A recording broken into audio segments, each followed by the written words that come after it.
Hello बच्चों, आज हम लोग एक नया चैप्टर स्टार्ट करने जा रहे हैं जिसका नाम है motion in a straight line या फिर रेक्टिलिनियर मोशन। बच्चों ये चैप्टर है काफ़ी इंपॉर्टेंट है एग्जामिनेशन पॉइंट ऑफ व्यू से। यहाँ से लमसम सारे एग्ज़ाम्स में क्वेश्चंस तो आते ही आते हैं, ठीक है, वो तो अलग की बात है, बट ये थोड़ा सा बोल सकते हैं फिजिक्स का सबसे बेसिक चैप्टर है।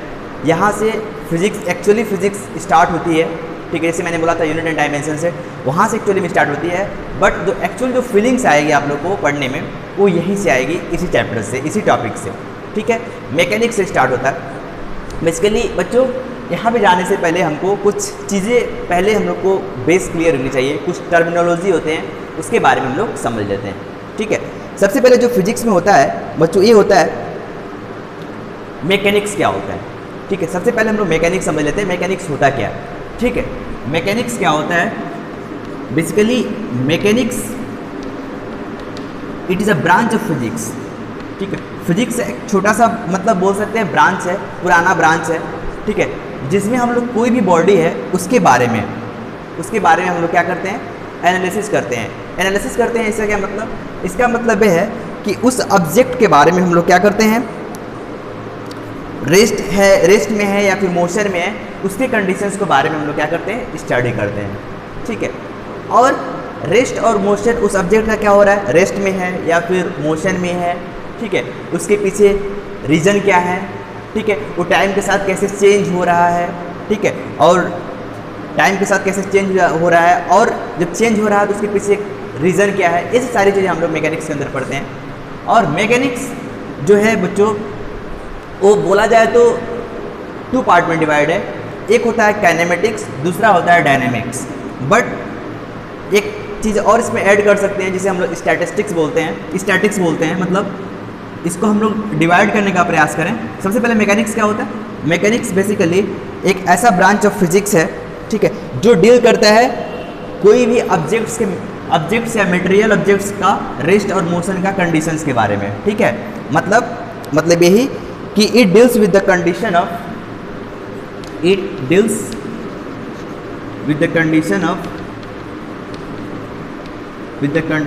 दिख रहा है, with the conditions of rest और मोशन ऑफ एनी ऑब्जेक्ट्स, ठीक है। कोई भी ऑब्जेक्ट्स है उसका रेस्ट और मोशन में का क्या करता है, कंडीशंस को डील करता है, उसी को हम लोग क्या बोलते हैं बच्चों, मैकेनिक्स बोलते हैं। अब मैकेनिक्स जो बोला जाता है कि इसको 2 पार्ट में या फिर 3 पार्ट में डिवाइड किया गया है, मतलब कुछ ऐसा, एक होता है स्टैटिक्स, मतलब क्या हुआ, मतलब ये हुआ कि कोई भी ऑब्जेक्ट जो है उसकी कंडीशंस को हम पढ़ रहे हैं, उसके कंडीशंस को पढ़ रहे हैं, इसका मतलब क्या है, वो बॉडी क्या हो सकती है, रेस्ट में हो सकती है, चलो स्टैटिक्स कंडीशन। दूसरा काइनेमेटिक्स, अभी मैं सारे का मतलब मैं समझाऊंगा। तीसरा क्या होता है, डायनेमिक्स, ठीक।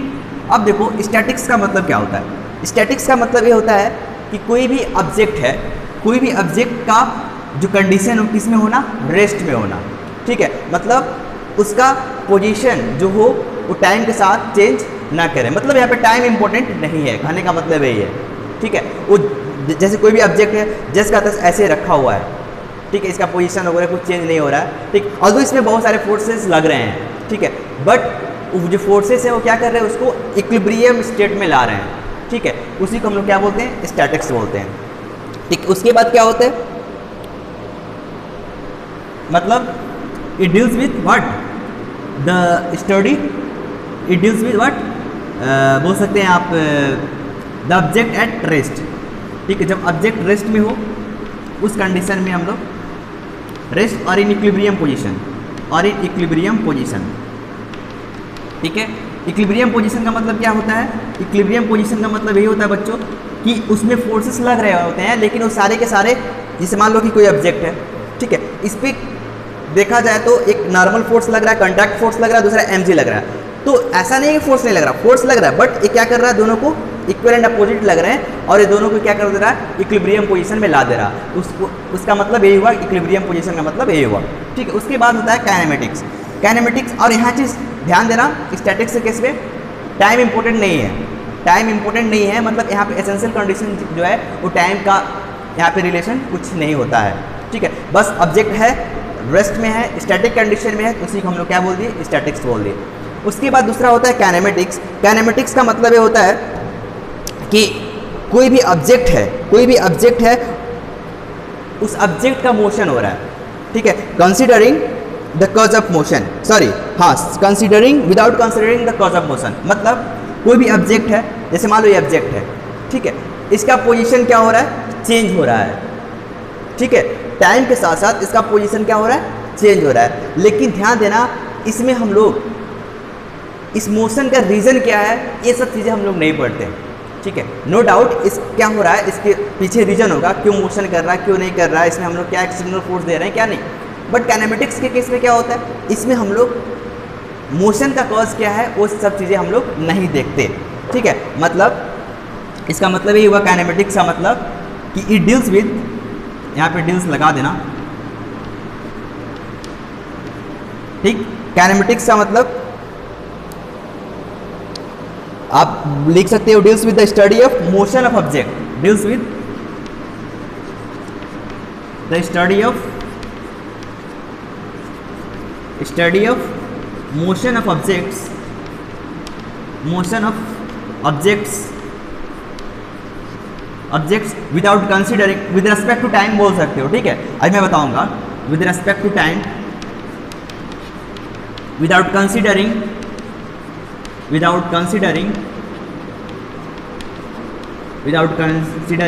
causes of motion। ठीक है, इसे हम लोग क्या बोलते हैं, काइनेमेटिक्स बोलते हैं। सिमिलरली डायनेमिक्स क्या होता है, ये भी deals with the study of motion of object होता है with respect to time, but यहाँ पे क्या होता है, this considered cause of motion, this consider, सारा चीज सेम लिख देना आप लोग, this considers cause of motion. मतलब क्या हुआ, उस मोशन, जो मोशन, जैसे कोई भी ऑब्जेक्ट है, मोशन हो रहा है, इसके पीछे रीज़न क्या है। ठीक है, ये सारी चीज़ें को यहाँ पे डायनेमिक्स में क्या होता है, कंसीडर किया जाता है। ठीक है, इसी को हम लोग क्या बोलते हैं, डायनेमिक्स बोलते हैं। ठीक है, मतलब बेसिक डेफिनेशन यही है कि मैकेनिक्स क्या होता है, ये अपने को पता होना चाहिए। It deals with the study of the conditions of rest और मोशन ऑफ एनी ऑब्जेक्ट्स, पहला चीज़। दूसरा चीज़, इसको हम लोग कैसे कैटेगराइज किए हुए हैं, एक स्टैटिक्स, काइनेमेटिक्स, डायनेमिक्स। स्टैटिक्स क्या होता है, मैंने बताया, deals with the study of object at rest और इन इक्विलिब्रियम पोजीशन। ठीक है, उसके बाद एक चीज़ और इसमें ऐड कर सकते हैं, इसमें टाइम का कोई एसेंशियल कंडीशन नहीं है। ठीक है, उसके बाद यहाँ पे क्या है, kinematics deals with the study of motion of objects with respect to time. ठीक है, टाइम के साथ उसका मोशन कैसे हो रहा है उसके बारे में हम लोग पढ़ते हैं, लेकिन यहाँ पे मोशन क्यों हो रहा है, उसके पीछे रीज़न क्या है, ये सब कंसिडर नहीं करते। ठीक है, मोशन के पैरामीटर्स क्या है उसके बारे में हम लोग यहाँ पे बेसिकली स्टडी करते हैं। अभी हम लोग इसी को स्टडी करेंगे काइनेमेटिक्स के बारे में। ठीक है, बट फिलहाल डायनेमिक्स का मतलब क्या होता है, सारा चीज़ सेम है, काइनेमेटिक्स वही है, बट यहाँ पे हम लोग क्या कंसीडर करते हैं, कॉजेज ऑफ मोशन को कंसीडर करते हैं। ठीक है, ये तो हुआ आपका थोड़ा सा मैकेनिक्स के बारे में समझना। ठीक है, ये समझ हम लोग में शायद डेवलप हो चुकी है कि मैकेनिक्स क्या होता है और स्टैटिक्स क्या होता है, काइनेमेटिक्स क्या होता है, डायनेमिक्स क्या होता है। ठीक है, अब थोड़ा सा और आगे हम लोग प्रोसीड करते हैं, कुछ बेसिक डिफिनेशन और समझने का प्रयास करते हैं। ठीक है, उस चैप्टर में जाने से पहले कुछ टर्मिनोलॉजी है, बेसिक टर्मिनोलॉजी है, उसको क्लियर होना इंपॉर्टेंट होता है। ठीक है, चलिए उसके बाद हमको समझना है कि कोई भी ऑब्जेक्ट है रेस्ट में है, तो फिजिक्स के लैंग्वेज में रेस्ट का मतलब क्या होता है उसको हम थोड़ा सा समझ लेते हैं। ठीक है, जैसे मतलब कि जैसे मान लो आप कि कोई भी ऑब्जेक्ट है, ठीक है, फील लेना थोड़ा सा, कोई भी ऑब्जेक्ट रेस्ट, इसका मतलब क्या हुआ, इसका मतलब ये हुआ कि इसका पोजीशन जो है टाइम के साथ चेंज नहीं हो रहा है, इसका पोजीशन जो है टाइम के साथ चेंज नहीं हो रहा है। ठीक है, एक चीज़ और मैं समझा दूँ इसके पहले, रेस्ट और मोशन का मतलब समझाने से पहले एक चीज़ मैं बता दूँ, एक होता है बच्चों फ्रेम ऑफ रेफरेंस। ठीक है, उसको पहले समझ लेते हैं, फ्रेम ऑफ रेफरेंस, इसको नो डाउट मैंने डिटेल में बाद में पढ़ाने हैं मेरे को। ठीक है, फ्रेम ऑफ रेफरेंस के बारे में, बट थोड़ा सा इसका बेसिक आप लोग समझ लीजिए। इनफैक्ट मैंने वेक्टर एनालिसिस में भी थोड़ा सा इसका मतलब मैंने जिक्र किया था, ठीक है, बट फिलहाल एक बार और मैं जिक्र कर लेता हूँ। फ्रेम ऑफ रेफरेंस का मतलब क्या होता है कि कोई भी ऑब्जेक्ट है उसका मोशन हो रहा है, कोई भी ऑब्जेक्ट है उसका मोशन हो रहा है या फिर रेस्ट में है, तो किसी फ्रेम ऑफ रेफरेंस के रेस्पेक्ट में होता है। मतलब यही है, जैसे मान लीजिए कि मैं ट्रेन में बैठा हूँ, ठीक है, हम दो बंदे ट्रेन में बैठे हुए हैं, ठीक है, तो मान लीजिए बंदा नंबर 1 है, एक गाड़ी है, कोई कार ही मान लो या ट्रेन मान लो। अब यहाँ पे बंदा नंबर ए है और यहाँ पे बंदा नंबर बी है, ठीक है। तो ध्यान देखो, नो डाउट एक क्या है, ट्रेन क्या है, मोशन है, और ये बंदा नंबर 6 सी है, ठीक है। अब ट्रेन मोशन में है, इसका मतलब क्या हुआ, इसका मतलब फ्रेम ऑफ रेफरेंस को समझने के लिए मैं थोड़ा सा एग्जांपल ले रहा हूँ कि बी के रेस्पेक्ट में ए क्या है, रेस्ट में है, मोशन में है, रेस्ट में है, समझ में आ रहा है। बी के रेस्पेक्ट में ए क्या है, रेस्ट में है। सिमिलरली सी के रेस्पेक्ट में ए और बी किस में है, मोशन में है, या फिर पूरे का पूरा जो सिस्टम है किस में है, मोशन में है, ठीक है। तो इसके फ्रेम ऑफ रेफरेंस में देखा जाए तो ये रेस्ट में है, और इसके फ्रेम ऑफ रेफरेंस से देखा जाए तो किस में है, मोशन में, ठीक है। तो यही चीज़ हम लोग फ्रेम ऑफ रेफरेंस को शो करने के लिए हम लोग एक फिजिक्स में थोड़ा सा हम लोग का लाइफ आसान हो जाए, इसके लिए हम लोग बनाते हैं क्या, कोऑर्डिनेट सिस्टम बनाते हैं, ठीक है। फ्रेम ऑफ रेफरेंस को समझने के लिए कोऑर्डिनेट सिस्टम बनाते हैं, एक्स एक्सिस, वाई एक्सिस और जेड एक्सिस, और यहाँ पे हम लोग कोई भी ऑब्जेक्ट रखते हैं, उसका पोजीशन को चेंज करते हैं, ठीक है। किसी टाइम में कुछ समय और आप लोग का जब टाइम होगा तो टाइम भी चेंज वहाँ पे हम लोग कराते हैं, ठीक है। तो उसके अकॉर्डिंग यहाँ पर पोजीशन चेंज होता है, ठीक है। तो वो सब सारी चीज़ें हम लोग इसमें डील करते हैं। मतलब फ्रेम ऑफ रेफरेंस का बेसिक मतलब है ये बच्चों, बेसिक मतलब क्या है कि यही है कि कोई भी ऑब्जेक्ट के रेस्पेक्ट में हम लोग इसको स्टडी करते हैं। ध्यान देना, यहाँ पे हम लोग कुछ भी स्टडी करेंगे तो वहाँ पे जरूर बताएंगे कि किसके रेस्पेक्ट में हम लोग कर रहे हैं। वो चीज़ें तब क्लियर होंगी जब हम लोग समझेंगे क्या, किसके रेस्पेक्ट में वो चीज़ें हो रही हैं, तब जाकर हमारा जो एक्चुअल प्रॉब्लम्स हैं इसमें क्या होंगे, वो फ्रेम होंगे, ठीक है। तो यही चीज़ हुआ फ्रेम ऑफ रेफरेंस के बारे में, ठीक है। वही चीज़ है। अब इसके बाद अब फ्रेम ऑफ रेफरेंस क्लियर होते ही मेरे को थोड़ा सा समझना आना है आप लोगों को, क्या रेस्ट क्या होता है और मोशन क्या होता है। कोई भी ऑब्जेक्ट रेस्ट में है, इसका क्या मतलब है, वो तो सबको पता है कि कोई भी ऑब्जेक्ट है उसका सिंपल ऐसे रखा हुआ है तो उसी को हम लोग रेस्ट में बोल देते हैं। बट ऐसे फिजिक्स के लैंग्वेज में इसको थोड़ा सा आप लोग को डिफाइन करना हो तो कैसे करेंगे, आप लोग ऐसे करेंगे कि इसका position it does not when कोई भी ऑब्जेक्ट रेस्ट में है, कब रेस्ट में है, जब when it does not change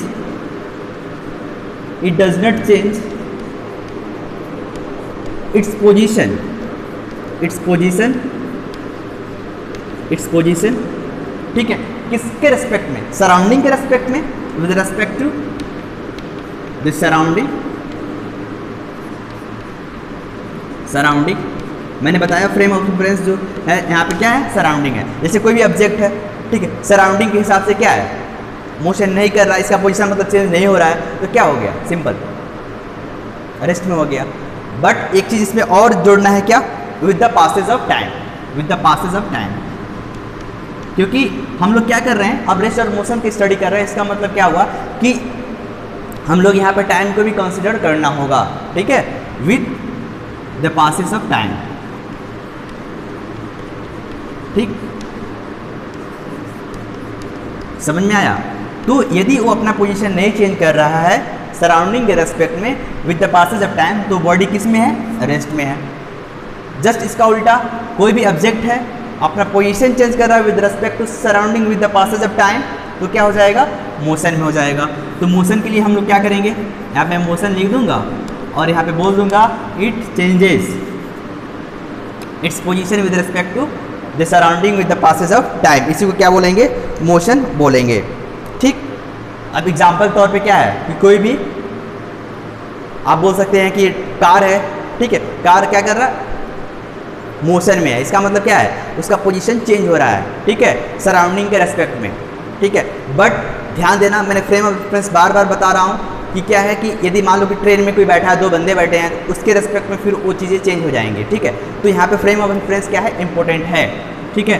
तो हम लोग रेस्ट और मोशन का मतलब समझ चुके हैं कि रेस्ट क्या होता है, मोशन क्या होता है, ठीक है। उसके बाद एक टर्मिनोलॉजी और होती है, उसको समझना होगा। क्या है बच्चों कि कोई भी ऑब्जेक्ट है, ऑब्जेक्ट देखो बच्चों क्या होता है कि जब हम लोग ये स्टडी करते हैं काइनेमेटिक्स, तो यहाँ पे सबसे ज़्यादा प्रॉब्लम ये आती है ऑब्जेक्ट को लेकर। ऑब्जेक्ट को लेकर इन द सेंस कि यहाँ पे हम लोग बेसिकली जो स्टडी करेंगे वो पॉइंट ऑब्जेक्ट के बारे में डिस्कस करेंगे। ठीक है, पॉइंट ऑब्जेक्ट के बारे में डिस्कस करेंगे। इसका क्या मतलब होता है? इसका मतलब यही होता है कि कोई भी बॉडी है, ठीक है, जैसे हम एक पॉइंट ऑब्जेक्ट कब कहलाएंगे कि मैं एक क्या पॉइंट ऑब्जेक्ट हूँ? मैं तब कहलाऊँगा जब मैं क्या करूँ, कुछ डिस्टेंस कवर करूँ, ठीक है, in a given interval of time, ठीक है, और जो मैं डिस्टेंस कवर कर रहा हूँ, ठीक है, किसी फिक्स टाइम में, तो क्या हो रहा है कि मेरा कवर करने का डिस्टेंस ज़्यादा है एज़ कम्पेयर टू मेरा dimension.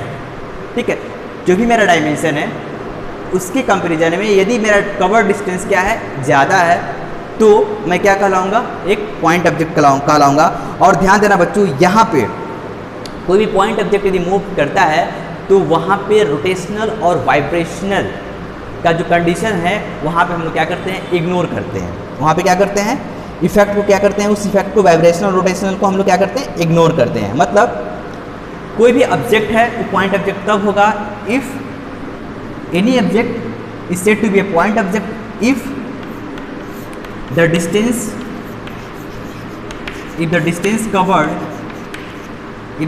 covered by that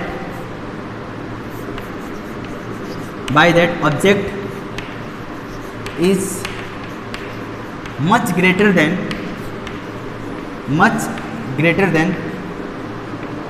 the dimension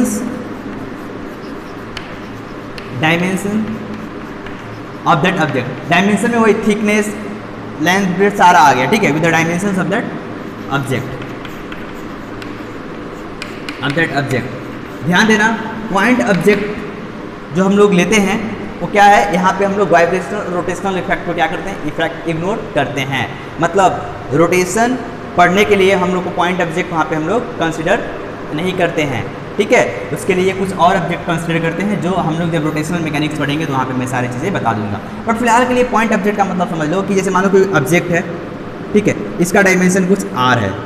ये कोई ऑब्जेक्ट है, इसका डायमेंशन क्या है? आर है, और ये पोजीशन है इसका ए है, और यहाँ से जा रहा है और बी है। ठीक है, और इसका डिस्टेंस क्या है? ए है। यदि A is much greater than R हो गया तो इसका मतलब क्या होगा? वो पॉइंट ऑब्जेक्ट में उसको हम लोग कंसिडर करेंगे। क्लियर हुआ? उसको हम लोग क्या करेंगे? पॉइंट ऑब्जेक्ट में उसको हम लोग कंसिडर करेंगे। समझ में आया? अब इतना समझ में आने के बाद अब अपने चैप्टर को मैं थोड़ा सा और स्टार्ट करने का प्रयास करूंगा। ठीक है, शायद बेसिक कुछ ऐसा ही है। ठीक है, फ्रेम ऑफ रेफरेंस मैंने डिटेल में मैं नहीं बता पाया, इसके पीछे रीज़न ये है। इसको थोड़ा सा और आगे हम लोग जब पढ़ेंगे तो फ्रेम ऑफ रेफरेंस को मैं डिटेल में डिस्कस कर दूंगा, बट फ्रेम ऑफ रेफरेंस का बेसिक मैंने बता दिया है। ठीक है, ये सब सारी चीज़ें आप लोग का क्लियर हो चुका है, मैं एक्सपेक्ट कर रहा हूँ। ठीक है, ध्यान देना बच्चों, इस चैप्टर को थोड़ा सा फील लेकर पढ़ना। ठीक है, क्योंकि जो भी प्रॉब्लम्स आएंगे वो अपने सिंपल जो प्रॉब्लम्स होंगे वो क्या होंगे? विजुअलाइजेशन पे बेस्ड होंगे। ठीक है, विजुअलाइजेशन पे बेस्ड होंगे। आपका विजुअलाइजेशन पावर जितना ज़्यादा होगा, इमेजिनेशन पावर जितना ज़्यादा होगा, उतना ही अच्छे से इस चैप्टर्स के प्रॉब्लम्स को, इस चैप्टर के क्वेश्चंस को आप लोग डील कर पाएंगे। ठीक है, तो चलिए हम लोग उसी उम्मीद के साथ इसको हम लोग थोड़ा सा प्रोसीड करते हैं अपने चैप्टर को मोशन इन स्ट्रेट लाइन या फिर रेक्टेलिनियर मोशन के बारे में। ठीक है, चलिए इसको इरेज करो। देखो बच्चों, डायमेंशन के बारे में मैंने बता रखा है कि कोई भी 1 डायमेंशन में कब होगा, 2 डायमेंशन में कब होगा, 3 डायमेंशन में क्या कब होगा, ऐसी सारी चीज़ें मैंने बता रखी है। ठीक है, तो चलो स्टार्ट करते हैं अपना रेक्टेलिनियर मोशन। ठीक है, रेक्टेलिनियर मोशन का मतलब क्या होता है? जिसे हम लोग कोई भी ऑब्जेक्ट है वो स्ट्रेट लाइन में ही मोशन कर रहा है, इसका मतलब सिर्फ 1 डायमेंशन में ही वो मोशन कर रहा है। तो उस कंडीशन में क्या होता है? उस कंडीशन में जो हम लोग पढ़ते हैं उसे हम लोग क्या बोलते हैं? रेक्टेलिनियर मोशन बोलते हैं। मतलब यही है, सिंपल एक लाइन में। ठीक है, कोई भी ऑब्जेक्ट है, ठीक है, कोई भी ऑब्जेक्ट है, जैसे मान लो ऑब्जेक्ट है, ओ है ऑब्जेक्ट, ठीक है, और यहाँ पे है, और ये क्या कर रहा है? मैंने बता रखा है कि यहाँ पे हम लोग फ्रेम ऑफ रेफरेंस के रूप में हम लोग कोऑर्डिनेट सिस्टम में मानेंगे। तो यहाँ पे जो रेक्टेलिनियर मोशन होगा उसे हम लोग क्या बोलते हैं? 1 dimensional motion. One dimensional motion. थोड़ा सा पैसेंस रखना, सारे प्रॉब्लम होंगे इसके, ठीक है, सारे कॉम्पिटिटिव एग्जाम जितने भी होंगे, ठीक है, आप लोग के, ठीक, उस लेवल पे मैं आप लोग को लेकर चल रहा हूँ। बेसिक एकदम 0 टू हीरो लेवल इसको हम लोग कवर करने वाले हैं, ठीक है। काफ़ी ज़्यादा लेक्चर लगेगा, नो प्रॉब्लम, बट हमारे पास टाइम है, ठीक है। हम लोग थोड़ा सा कॉम्पिटिटिव लेवल को थोड़ा सा अप्रोच करेंगे, ठीक है, और थोड़ा सा पैशनेटली आप लोग इस लेक्चर्स को देखते रहिएगा सीरियसली, ठीक है, उसमें कोई डाउट नहीं आने वाली है, ठीक है। यदि बाद में प्रॉब्लम यदि नहीं होता तो फिर मेरे से आप लोग कंटेक्ट कर सकते हैं, फिर बोलिएगा, ठीक है। चलिए पहले वन डायमेंशनल मोशन को सीखते हैं कि होता क्या है। मैंने क्या बताया कि बच्चों रेक्टेलिनियर मोशन का मतलब क्या होता है, वन डायमेंशनल मोशन होता है। वन डायमेंशनल मोशन का मतलब होता है क्या, एक स्ट्रेट लाइन में ही मोशन हो, ठीक है, इसमें दूसरा कोई एक्सिस इन्वॉल्व ना हो। मतलब हमारे पास जो कोऑर्डिनेट सिस्टम होता है, आप लोग पढ़ रखे हैं, क्या होता है, एक एक्स एक्सिस के अलग कोऑर्डिनेट होता है, वाई एक्सिस के अलग होता है, जेड एक्सिस के अलग होता है। तीनों कोऑर्डिनेट सिस्टम से सिर्फ हम लोग यदि एक कोऑर्डिनेट को हेल्प लें, या फिर वो एक्स एक्सिस लें, या फिर वाई एक्सिस पे मोशन लें, या फिर जेड एक्सिस पे मोशन लें, ठीक है, कोई एक कोऑर्डिनेट लेते हैं तो उसे हम लोग क्या बोलते हैं, वन डायमेंशनल मोशन बोलते हैं, ठीक है। तो हमारे लिए जो आसान होता है बच्चों, क्या होता है, एक्स एक्सिस के अलॉन्ग ही जो मोशन होता है, वहाँ पे हम लोग ये समझें तो वन डायमेंशनल मोशन को हम लोग समझ सकते हैं। मतलब कुछ ऐसा, जैसे मान लो कि ये एक्स एक्सिस है, ठीक है, तो यहाँ पे क्या है बच्चों, एक ओरिजिन मानना पड़ता है, तो चलो मैंने ओरिजिन मान लिया, ठीक है। और कोई भी ऑब्जेक्ट है, ऑब्जेक्ट का पोजीशन कुछ ऐसा है, और ये गया गया गया, उसके बाद कुछ टाइम बाद, कुछ टाइम यहाँ पे इंपॉर्टेंट है, मैं बार बार बोल रहा हूँ, कुछ टाइम के बाद, या फिर एट टाइम t1, ठीक है, पोजीशन ऑफ द ऑब्जेक्ट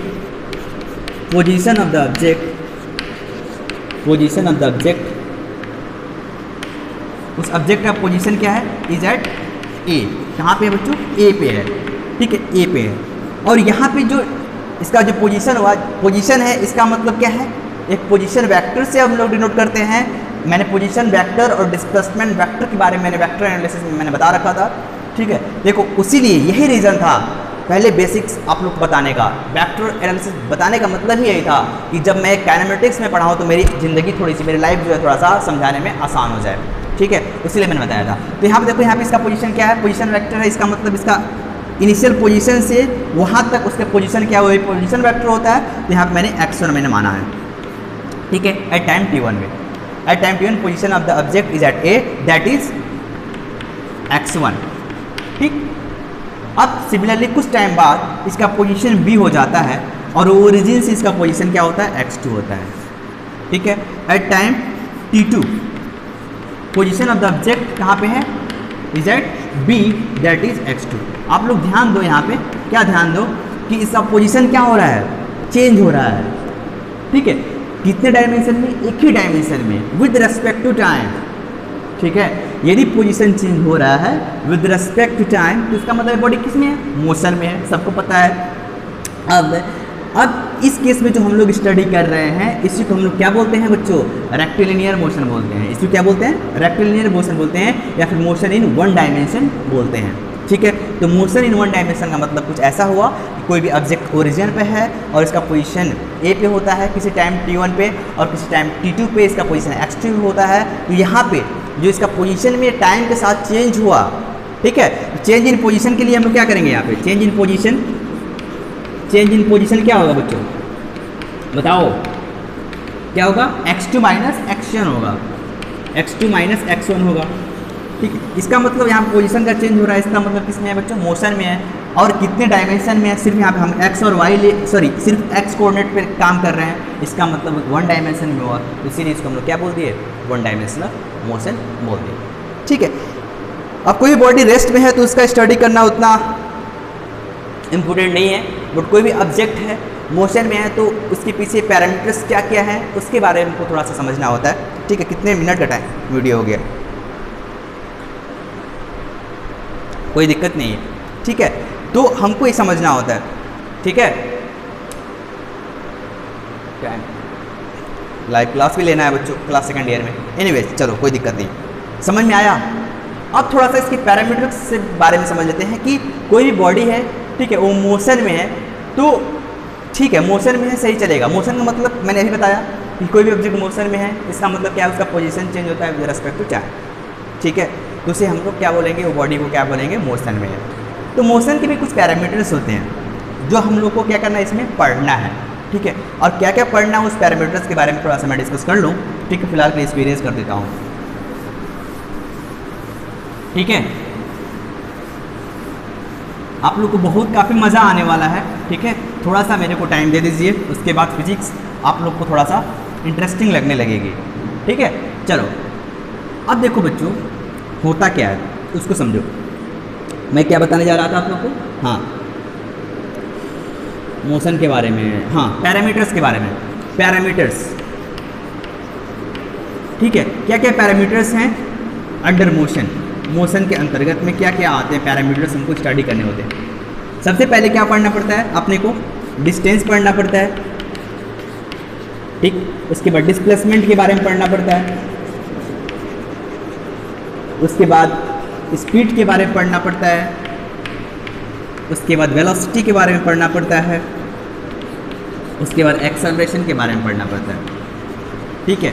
यहाँ पे हम लोग सिर्फ यही चीज़ डिस्कस करेंगे और इससे रिलेटेड ग्राफ्स क्या होते हैं, ग्राफ्स को हम लोग कैसे कन्वर्ट करते हैं, कैसे नहीं करते हैं, ठीक है। ये सब सारी चीज़ें के बारे में पढ़ते हैं। ध्यान देना, अब कॉज ऑफ मोशन को हम लोग कंसिडर नहीं करेंगे, क्योंकि हम लोग जो पढ़ रहे हैं वो क्या पढ़ रहे हैं बच्चों, काइनेमेटिक्स पढ़ रहे हैं, ठीक है। उसी तरह सिंपल इतने ही पैरामीटर्स का भी अपने को क्या करना है, डील करना है, जिसमें कि मैं थोड़ा सा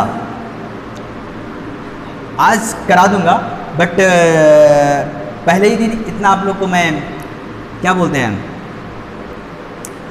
बर्डन नहीं देना चाहता, ठीक है। ये लेक्चर थोड़ा सा छोटा ही रहे, क्योंकि आप लोग को आधे घंटे का जो वीडियो होता है उतना देख ले, दैट्स मोर देन इनफ फिलहाल के लिए। उसको मैं टाइमिंग को थोड़ा सा और धीरे धीरे करके मैं बढ़ाऊंगा, ठीक है। अभी भी मैं समझता हूँ कि आप लोग को बेसिक चीज़ें क्लियर हो गई होंगी, ठीक है। अब थोड़ा सा मैं आगे और प्रोसीड करूँगा, जो कि वो अगले लेक्चर में करूँगा, ठीक है। जो भी पैरामीटर्स हैं उसके बारे में हम लोग डिस्कस करेंगे, जो कि अगले लेक्चर में हम लोग करेंगे, ठीक है। Thanks for today and all the best for tomorrow, enjoy your life.